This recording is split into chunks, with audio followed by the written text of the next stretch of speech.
فرزند زہرا یہ حالات برے ہیں۔ کاشانۂ بصیرت ایک ایسا مکمل یوٹیوب چینل جس پر محروم بصارت کے لیے بالخصوص اور تمام افراد کے لیے بالعموم سینکڑوں کی تعداد میں اسلامی کتب دستیاب ہیں۔ لہذا گزارش ہے کہ آپ اپنی ذمہ داری نبھاتے ہوئے کاشانۂ بصیرت کو سبسکرائب کرنے کے ساتھ ساتھ بیل آئیکن کو پریس کیجئے تاکہ آپ علم کے حصول کے ساتھ ساتھ مذہب اہل بیت کی اشاعت میں بھی اہم کردار ادا کرتے رہیں۔ کاشانۂ بصیرت، فرزند زہرا یہ حالات برے ہیں۔ بسم اللہ الرحمن الرحیم۔ السلام علیکم۔ یہ کتاب آپ کے لیے کاشانۂ بصیرت کی یوٹیوب چینل کی جانب سے ریکارڈ کی جا رہی ہے۔ نام کتاب زاد المبلغین ماہ رجب۔ اب ہم کتاب کا پارٹ نمبر 4 پڑھیں گے۔ شہادت حضرت امام علی نقی الہادی علیہ السلام اور ان کی حیات طیبہ کا بقیہ حصہ۔ صفحہ نمبر 27، تجسیم اور تشبیہ۔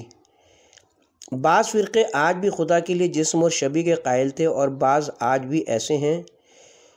سعودی عرب میں بادشاہی نظام ہے جس پر آل سعود مسلط اور مذہبی رنگ وہابیت کو دیا گیا ہے، اور یہ در حقیقت وہابیت اور آل سعود کے درمیان بہت پرانے معاہدے کا نتیجہ ہے۔ اور اگر ایک طرف سے حکومت بعض خدمات حجاج کرام کو پیش کرتی ہے تو دوسری طرف سے وہابیت کے نمائندے حجاج کی بے حرمتیاں کر کے لوگوں کے دلوں کو نفرت سے بھر کر کربلا اور حرمین سے رخصت کر دیتی۔ وہابیت اتنی سخت گیری اور لوگوں کو متنفر کرنے کے باوجود ان کو وہابیت کی دعوت بھی دیتی ہے، جو وہابیت کے عجائب میں سے ہے، کیونکہ دنیا کے تمام مذاہب حتیٰ کہ غیر اسلام مکاتب میں تبلیغ کے لیے محبت کے پھول نچھاور کیے جاتے ہیں، لیکن یہاں نفرت کے کانٹے بچھائے جاتے ہیں اور پھر تبلیغ کی جرت بھی کی جاتی ہے، جو باعث حیرت ہے۔ وہابی اسلام کے پیروکار تجسیم کی بظاہر مخالفت کرتے ہیں، لیکن باطن میں وہ تجسیم کے قائل ہیں اور ان کا خدا دنیا کے آسمانوں میں اتر کر بیٹھتا ہے۔ سوال یہ تھا کہ اگر وہ دنیائے آسمان پن اتر کر آیا ہے تو دوسرے آسمانوں کا کیا بنے گا اور زمینوں کا کیا ہوگا، کیونکہ اس وقت تو دوسری جگہوں میں خدا نہیں ہے، نعوذ باللہ۔ بہرحال تجسیم کا یہ عقیدہ ابتدائی اسلام سے تھا۔ یہ عقیدہ بھی دوسرے انحرافی عقائد کی مانند موجود تھا، حتیٰ کسی وقت میں یہ عقیدہ شیعان آل محمد میں بھی رسوخ کر گیا تھا۔ اہل تشیع میں یہ عقیدہ نمودار ہوا تھا کہ خداوند متعال جسمانیت کا حامل ہے، یا یہ کہ خدا کو دیکھا جا سکتا ہے یا نہیں۔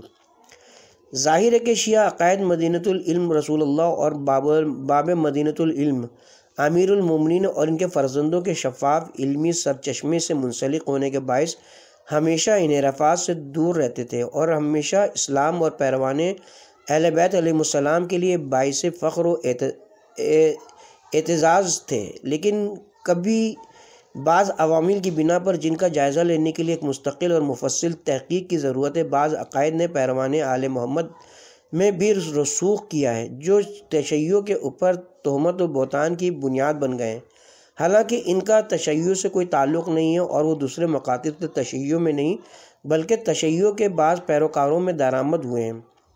چنانچہ ہمارے ائمہ معصومین علیہ السلام اور ائمہ کی پیروی کرتے ہوئے ہمارے اکابرین نے ان انحرافات کے خلاف قیام کیا ہے اور تشیع کے مبارک چہرے سے ہر قسم کی دھول دھوتے چلے آئے ہیں۔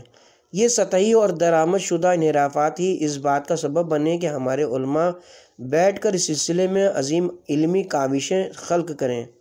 مرحوم شیخ صدوق اپنی کتاب التوحید کو اس لیے لکھنا شروع کیا کہ بعض مخالفین نے تشیع پر نہایت ناروا اور بہت شدید قسم کے الزامات لگا رہے تھے اور وہ کہہ رہے تھے کہ شیعہ تشبیہ اور جبر کے قائل ہے۔ چنانچہ میں نے کہا یہ کیسے ہو سکتا ہے کہ تشیع جبر و تشبیہ کا قائل ہو، اور میں نے اللہ کا نام لیا اور قربتاً اللہ کی نیت سے اس کتاب کو تالیف کر دیا جس کا نام ہے جو تشبیہ اور جبر و تفویض کی نفی میں لکھی گئی ہے۔ رجال کشی صفحہ نمبر 17 اور 18۔ چنانچہ یہ مسئلہ اتنا غیر اہم نہ تھا کہ ائمہ اس کو نظر انداز کرتے، کیونکہ اس طرح کے عقائد در حقیقت توحید کے بنیادی اصول سے متصادم ہیں۔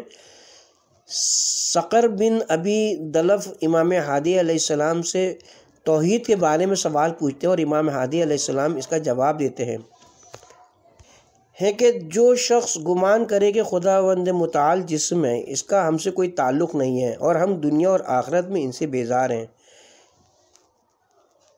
اے ابی دلف کے فرزند جسم مخلوق ہے اور وجود میں لایا گیا، اور اللہ تعالیٰ خالق ہے اور جسم کو معرض وجود میں لانے والا ہے۔ کتاب بحر الانوار جلد نمبر 3 صفحہ نمبر 291۔ نیز سہل بن ابراہیم بن محمد حمدانی سے نقل کرتے ہیں کہ میں نے امام ہادی علیہ السلام کے لیے لکھا ہے کہ آپ کے محبین توحید میں اختلاف سے دوچار ہو گئے۔ بعض کہتے ہیں کہ خداوند متعال جسم ہے اور بعض دوسرے کہتے ہیں کہ خداوند متعال صورت ہے۔ امام نے اپنے دست مبارک سے لکھا، پاک و پاکیزہ ہے وہ جس کو محدود نہیں کیا جا سکتا، اور اشیاء کی مانند اس کی حدیں معین نہیں کی جا سکتی۔ کوئی شے بھی اس کی مانند نہیں، وہ بہت زیادہ سننے والا اور بہت زیادہ دیکھنے والا ہے۔ اصول کافی جلد نمبر 1 صفحہ نمبر 136 روایت نمبر 5۔ کیا خدا کو دیکھا جا سکتا ہے؟ بعض لوگوں کے کلام سے نتیجہ لیا جا سکتا ہے کہ گویا ان کا عقیدہ تھا کہ خداوند متعال کو دیکھا جا سکتا ہے اور انسان اپنی آنکھوں سے اس کو دیکھ سکتا ہے۔ ائمہ طاہرین علیہم السلام نے اس قسم کی سوچ کا بھی مقابلہ کیا۔ امام صادق علیہ السلام سے مروی کہ آپ نے فرمایا، ایک خبر یہودی عالم امیر المومنین علیہ السلام کی خدمت میں حاضر ہوا اور پوچھا، کیا آپ نے عبادت کے وقت خدا کو دیکھا ہے؟ امیر المومنین علیہ السلام، وائے ہو تم پر، میں نے ایسے خدا کی عبادت نہیں کی ہے جس کو میں نے دیکھا نہ ہو۔ خبر آپ نے خدا کو کس طرح دیکھا ہے؟ خدا کو دیکھنے کی کیا کیفیت تھی؟ امیر المومنین، وائے ہو تم پر، آنکھیں دیکھتے وقت اور نظر ڈالتے وقت اس کا ادراک نہیں کر سکتے، لیکن دل قلوب حقیقت ایمان کی مدد سے اس کا ادراک کرتے ہیں۔ توحید شیخ صدوق صفحہ نمبر 109 حوالہ نمبر 6۔ احمد بن اسحاق نے امام ہادی علیہ السلام کے لیے خط لکھا اور آپ علیہ السلام سے اللہ کی رؤیت کے بارے میں پوچھا اور اس سلسلے میں لوگوں کے درمیان پائے جانے والے اختلافات کی طرف اشارہ کیا، تو حضرت امام ہادی علیہ السلام نے جواب میں تحریر فرمایا۔ ترجمہ: رؤیت دیکھنا ممکن نہیں ہے جب تک دیکھنے والے اور دیکھے جانے والے کے درمیان ہوا اور فضا نہ ہو، ایسی ہوا جس میں انسان کی نظریں نفوذ کرے، اور جب تک دیکھنے والے اور دیکھے جانے والے کے درمیان روشنی نہ ہو تو دیکھنے کا عمل انجام نہیں پاتا، اور پھر دیکھنے والے اور دیکھے جانے والے کو ایک ایسے مقام پر متعین ہونا چاہیے جہاں وہ جگہ گھیریں تاکہ دیکھنے کا عمل انجام پا سکے، اور اگر دونوں ایک مقام پر جگہ گھیریں تو دونوں ایک دوسرے کی مانند اور دونوں محدود ہو گئے، اور اس عمل میں اشتباہ اور شبہات کا واقع ہونا لازم آئے گا، کیونکہ جب دیکھنے والا سبب یعنی وسیلہ رؤیت کے حوالے سے برابر ہوں گے تو اس میں اشتباہ اور شبہات کا واقع ہونا لازم آئے گا، اور اسی میں تشبیہ ہے، کیونکہ اسباب کے لیے مسببات کے ساتھ متصل ہونا ضروری ہے۔ کتاب کا حوالہ ہے التوحید صفحہ نمبر 109 حوالہ نمبر 7، اصول کافی جلد نمبر 1 صفحہ نمبر 30 حدیث نمبر 5۔ یہاں امام ہادی علیہ السلام کے کلام شریف کا محاصل حق تعالیٰ کی رؤیت کے امتناع کو ثابت کرنے کے لیے قیاس استثنائی ہے، اور یوں کہ حق تعالیٰ قابل رؤیت ہوں تو خدا اور رائے دیکھنے والے کے درمیان ہوں، اور روشنی ہوگی، کیونکہ ہوا اور روشنی رؤیت کے وسائل و شرائط ہے، پس رؤیت ان وسائل اور شرائط کے بغیر ممکن نہیں ہے، جس طرح یہ کہ دوسرے وسائل اور شرائط کے بغیر بھی ناممکن ہے، اور اس کے سوا رؤیت باطل ہے۔ چنانچہ اللہ تعالیٰ کی رؤیت کا نظریہ ناممکن ہے، کیونکہ اس میں تشابہ لازم آتا ہے دیکھنے والے اور دیکھے جانے والے کے درمیان، یعنی یہ کہ وہ دونوں مرئی اور قابل رؤیت ہیں، اور دونوں رؤیت کا اسباب و وسائل میں ایک دوسرے کے برابر ہیں کہ وہ دونوں جگہ گھیریں اور دونوں ایک دوسرے کے سامنے والی سمتوں میں ہوں، اور ان کے درمیان ہوا اور روشنی ہو۔ چنانچہ اس لحاظ سے ایک جسم رکھنے والے رائی اور اللہ تعالیٰ کے درمیان تشابہ لازمی آئے گا، اور اللہ تعالیٰ کے لیے جگہ گھیرنے کا تصور لازم آئے گا، اور اللہ تعالیٰ پاک و منزہ اور برقرار اور برتر و بالا ہے ان اوصاف سے۔ اور ہاں، یہ کہنا بھی ممکن نہیں ہے کہ خدا کو اس سبب کے بغیر دیکھا جا سکتا ہے۔ خداوند کی عظمت و معرفت۔ پروردگار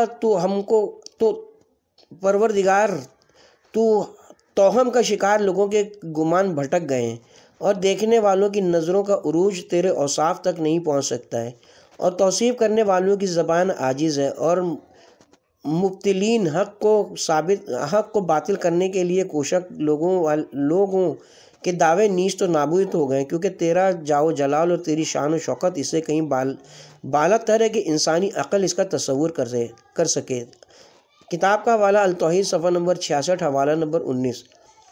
تو جہاں ہے اس کی کوئی انتہا نہیں، اور کوئی آنکھ تیری طرف اشارہ نہیں کر سکتی اور تجھ کو نہیں پا سکتی، اور کسی عبادت میں تیری توصیف کی اہلیت و توانائی نہیں ہے۔ کس قدر بعید ہے حواس انسانی کے ذریعے تیرا ادراک۔ اے پورے عالم وجود کا سرچشمہ، اے واحد و یکتا، تو اپنی عزت اور کبریائی کے لباس میں ہر قوت سے بالاتر اور ماورا تر ہے، اور ہر متفکر و مفکر کی ذات سے برتر و بالاتر ہے۔ ترجمہ از کتاب زندگانی امام علی ہادی علیہ السلام، باقر شریف قرشی، دفتر انتشارات اسلامی، صفحہ نمبر 112۔ امام ہادی علیہ السلام کا آلام و مصائب برداشت کرنا۔ معتصم کے بعد واسق نے بھی آپ کے خلاف کوئی اقدام نہیں اٹھایا، مگر متوکل کا تخت سلطنت پر بیٹھنا تھا کہ امام علی نقی علیہ السلام پر تکالیف کا سیلاب امڑ آیا۔ یہ واسق کا بھائی اور معتصم کا بیٹا تھا، اور آل رسول کی دشمنی میں اپنے تمام آباء و اجداد سے بڑھا ہوا تھا۔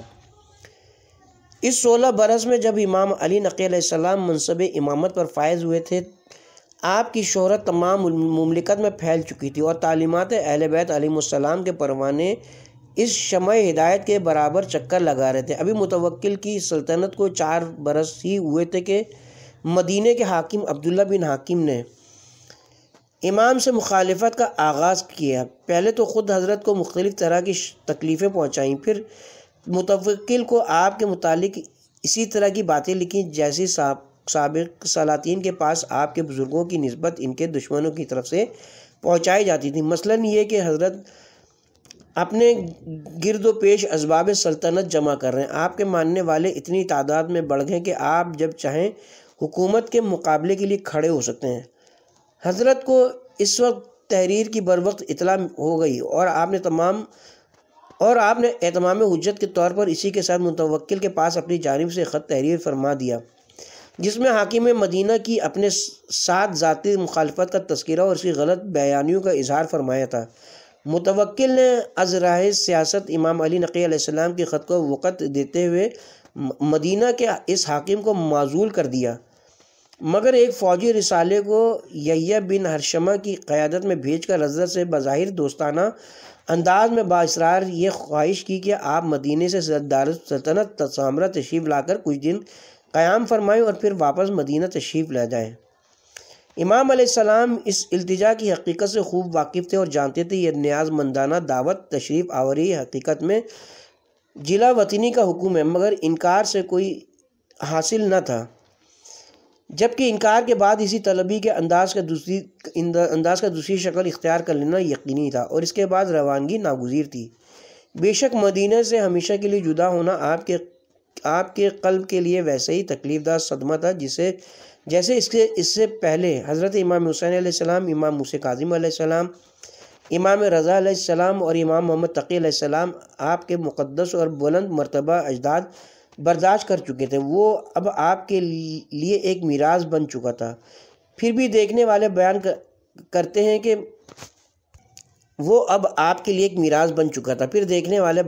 کہ مدینے سے روانگی کے وقت آپ کے تاثرات اتنے شدید تھے جس سے احباب و اصحاب میں ایک کوہرام برپا ہو گیا۔ متوکل کا عریضہ بارگاہ امام میں بڑے اخلاص اور اشتیاق قدم بوسی کا مظہر تھا۔ جو فوجی دستہ بھیجا گیا تھا وہ بظاہر سواری کے تصدیق و احتشام اور امام میں کی حفاظت کا ایک سامان تھا، مگر جب حضرت سامرہ میں پہنچ گئے اور متوکل کو اس کی اطلاع دی گئی تو اس کا پہلے ہی افسوسناک رویہ یہ تھا کہ بجائے امام کی استقبال یا کم از کم اپنے یہاں بلا کر ملاقات کرنے کے اس نے حکم دیا کہ حضرت کو خافوز سیاہ لیگ میں اتارا جائے۔ اس لفظ کے معنی ہے کہ بھیک مانگنے والے گداگاروں کی سرائے۔ اس سے جگہ کی نوعیت کا پورے طور پر اندازہ کیا جا سکتا ہے۔ یہ شہر سے دور ویرانے میں ایک کھنڈر تھا جہاں امام کو فروکش ہونے پر مجبور کیا گیا۔ اگرچہ یہ مقدس حضرات خود فقراء کے ساتھ ہم نشینی کو اپنے لیے ننگ و عار نہیں سمجھتے تھے اور تکلفات ظاہری سے کنارہ کش رہتے تھے، مگر متوکل کی نیت تو اس طرز عمل سے بہرحال تحقیر کے سوا اور کوئی نہیں تھی۔ 3 دن تک حضرت کا قیام یہاں رہا۔ اس کے بعد متوکل نے آپ کو رزاقی کی حراست میں نظر بند کر دیا اور عوام کے لیے آپ سے ملنے جلنے کو ممنوع قرار دیا۔ وہی بے گناہی اور حقانیت کی کشش جو امام موسیٰ کاظم علیہ السلام کی قید کے زمانے میں سخت سے سخت محافظین کو کچھ دن کے بعد آپ کی رعایت پر مجبور کر دیتی تھی، اسی کا اثر تھا کہ تھوڑے ہی عرصے بعد رزاقی کے دل میں امام علی نقی علیہ السلام کی عظمت کا سکھ قائم ہو گیا اور وہ آپ کو تکلیف دینے کے بجائے آرام اور راحت کے سامان باہم پہنچانے لگا۔ مگر یہ بات زیادہ عرصے تک متوکل سے چھپ نہیں سکتی تھی۔ اسے علم ہو گیا اور اس نے رزاقی کی قید سے نکال کر حضرت کو ایک دوسرے شخص سعید کی حراست میں دے دیا۔ یہ شخص بے رحم اور امام علیہ السلام کے ساتھ سختی برتنے والا تھا، اسی لیے اس کے تبادلے کی ضرورت نہیں پڑی اور حضرت پورے 12 برس اس کی نگرانی میں مقید رہے۔ ان تکالیف کے ساتھ جو اس قید میں تھے، حضرت شب و روز عبادت الہی میں بسر کرتے تھے۔ دن بھر روزہ رکھنا اور رات بھر نمازیں پڑھنا آپ کا معمول تھا۔ آپ کا جسم کتنی قید و بند میں رکھا گیا ہو مگر آپ کا ذکر 4 دیواری میں محصور نہیں کیا جا سکتا تھا۔ نتیجہ یہ تھا کہ آپ تو تنگ و تاریک کوٹڑی میں مقید تھے، مگر آپ کا چرچا سامرا بلکہ شاید عراق کے ہر گھر میں تھا، اور اس بلند سیرت و کردار کے انسان کو قید رکھنے پر خلق خدا میں متوکل کے مظالم سے نفرت برابر بڑھتی جا رہی تھی۔ اب وہ وقت آیا کہ فتح بن خاقان آل رسول سے محبت رکھنے کے باوجود صرف اپنی قابلیت، اپنے تدبر اور اپنی دماغی و علمی صلاحیتوں کی بنا پر متوکل کا وزیر ہو گیا، تو اس کے کہنے سننے سے متوکل نے امام علی نقی علیہ السلام کی قید کو نظر بندی سے تبدیل کر دیا اور آپ کو ایک مکان دے کر مکان تعمیر کرنے اور اپنے ذاتی مکان میں سکونت کی اجازت دے دی، مگر اس شرط سے کہ آپ سامرا سے باہر نہ جائیں اور سعید آپ کی نقل و حرکت اور مراسلات و تعلقات کی نگرانی کرتا رہے گا۔ اس دور میں بھی امام علیہ السلام کا استغاثہ نفس دیکھنے کے قابل تھا۔ دارالسلطنت میں مستقل طور پر قیام کے باوجود نہ کبھی متوکل کے سامنے کوئی درخواست پیش کی، نہ کبھی کسی قسم کے ترہیم یا تکریم کی خواہش کی۔ وہی عبادت و ریاضت کی زندگی جو قید کے عالم میں تھی اس نظر بندی کے دور میں بھی رہی۔ جو کچھ تبدیلی ہوئی تھی وہ ظالم کے رویے میں تھی۔ مظلوم کی شان جیسے پہلے تھی ویسی اب بھی قائم رہی۔ اس زمانے میں کبھی ایسا نہیں ہوا کہ امام کو بالکل آرام و سکون کی زندگی بسر کرنے دی جاتی۔ مختلف طرح کی تکالیف سے آپ کے مکان کی تلاشی لی گئی کہ وہاں اسلحہ ہیں یا ایسے خطوط ہیں جن سے حکومت کی مخالفت کا ثبوت ملتا ہے۔ حالانکہ ایسی کوئی چیز نہیں ملی، مگر یہ تلاشی ہی ایک بلند اور بے گناہ انسان کے لیے کتنی باعث تکلیف چیز ہے۔ اس سے بڑھ کر یہ واقعہ کہ دربار شاہی میں عین اس وقت آپ کی طلبی ہوتی ہے جبکہ شراب کے دور چل رہے ہیں۔ متوکل اور تمام حاضرین دربار ترب و نشاط میں غرق ہیں۔ اس پر ترہ یہ کہ سرکش بے غیرت اور جاہل بادشاہ حضرت کے سامنے جام شراب بڑھا کر پینے کی درخواست کرتا ہے۔ شریعت اسلام کے محافظ معصوم کو اس سے جو تکلیف پہنچتی ہے وہ تیر و خنجر سے یقیناً زیادہ ہے، مگر حضرت نے نہایت متانت اور صبر و سکون کے ساتھ فرمایا کہ مجھے اس سے معاف کرو، میرا اور میرے آباء و اجداد کا خون اور گوشت اس سے کبھی مخلوط نہیں ہوا ہے۔ اگر متوکل کے احساسات میں کچھ بھی زندگی باقی ہوتی تو وہ اس معصومانہ مگر پرشک و جواب کا اثر لیتا۔ مگر اس نے کہا کہ اچھا یہ نہیں کیا تو کچھ گانا ہی ہم کو سنائیے۔ حضرت نے فرمایا کہ میں اس فن سے بھی واقف نہیں ہوں۔ آخر اس نے کہا کہ آپ کو کچھ اشعار جس طریقے سے بھی آپ چاہیں بہرحال پڑھنا ضرور پڑھیں گے۔ کوئی جذبات کی رو میں بہنے والا انسان ہوتا تھا، اس خفیف الحرکات بادشاہ کے اس حقارت انگیز یا تمسخر آمیز برتاؤ سے متاثر ہو کر شاید اپنا دماغی توازن کھو دیتا، مگر وہ کوہ حلم و وقار امام کی ہستی تھی جو اپنے کردار کو فرائض کی مطابقت سے تکمیل تک پہنچانے کی ذمہ دار تھی۔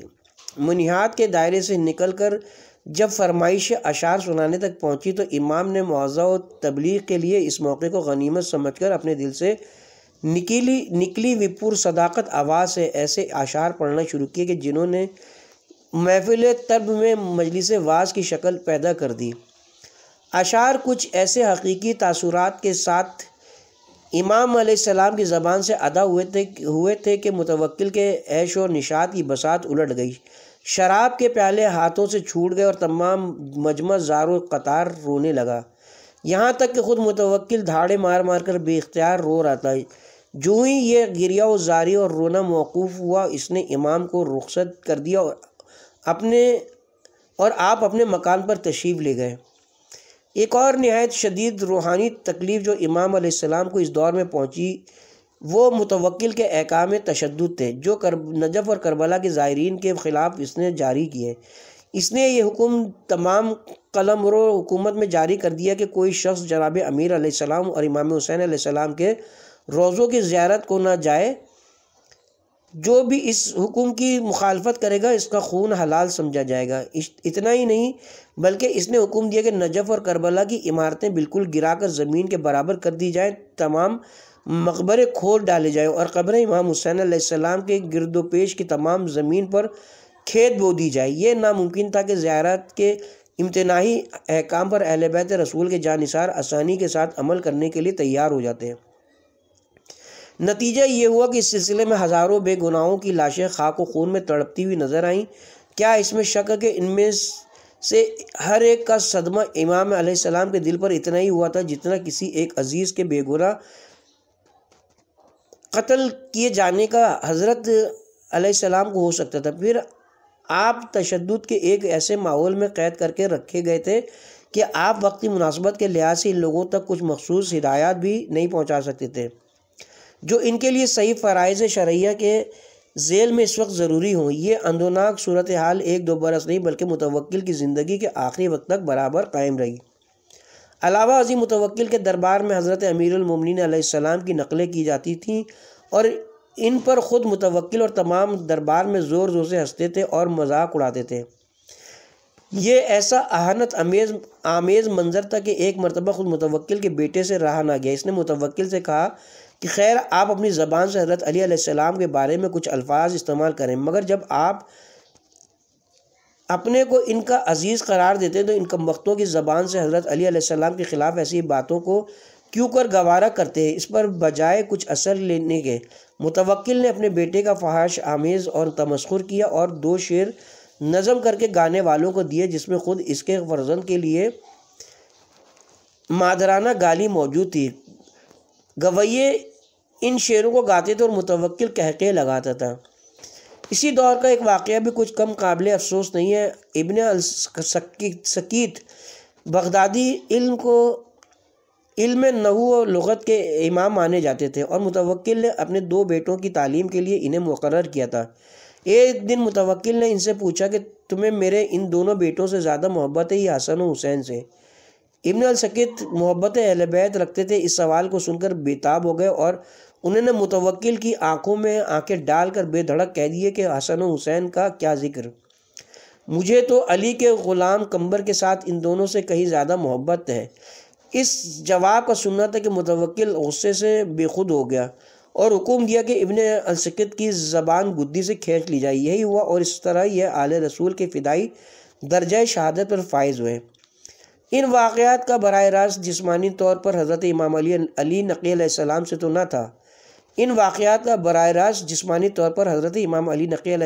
نہ تھا مگر بخدا ان کی ہر بات ایک تلوار کی دھار تھی جو گلے پر نہیں دل پر چلا کرتی تھی۔ متوکل کا ظالمانہ رویہ ایسا تھا جس سے کوئی بھی دور یا نزدیک کا شخص اس سے خوش یا مطمئن نہیں تھا۔ حد یہ ہے کہ اس کی اولاد تک اس کی جانی دشمن ہو گئی تھی۔ چنانچہ اسی کے بیٹے منتصر نے اس کے بڑے مخصوص غلام باقر رومی کو ملا کر خود متوکلی کی تلوار سے عین اس کی خوابگاہ میں اس کو قتل کرا دیا۔ جس کے بعد خلائق کو اس ظالم انسان سے نجات ملی اور منصقر کی خلافت کا اعلان ہو گیا۔ منصقر نے تخت حکومت پر بیٹھتے ہی اپنے باپ کے متشددانہ احکام کو فوری منسوخ کیا۔ نجف اور کربلا زیارت کے لیے عام اجازت دے دی اور ان مقدس روزوں کی کسی حد تک تعمیر کرا دی۔ امام علی نقی علیہ السلام کے ساتھ بھی اس نے کسی خاص تشدد کا مظاہرہ نہیں کیا، مگر منتصر کی عمر طولانی نہیں تھی، وہ 6 مہینوں کے بعد دنیا سے اڑ گیا۔ منتصر کے بعد مستعین کی طرف سے امام کے خلاف کسی خاص بدسلوکی کا برتاؤ نظر نہیں آتا۔ امام علیہ السلام نے چونکہ مکان بنا کے مستقل قیام اختیار فرما لیا تھا، اس لیے یا تو خود آپ ہی نے مناسب نہ سمجھا یا پھر ان بادشاہوں کی طرف سے آپ کے مدینہ واپس جانے کو پسند نہیں کیا گیا ہوگا۔ بہرحال جو بھی وجہ ہو، آپ کا قیام سامرا ہی میں رہا۔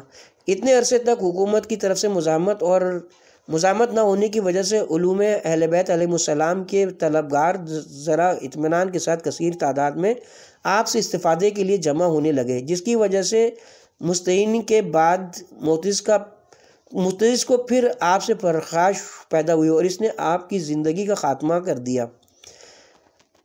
آخر کار 3 رجب اور دوسری روایت کے مطابق 25 جمادی الثانی سن 254 ہجری کو معتز عباسی خلیفہ نے اپنے بھائی معتمد عباسی کے ہاتھوں زہر دے کر آپ کو شہید کر دیا۔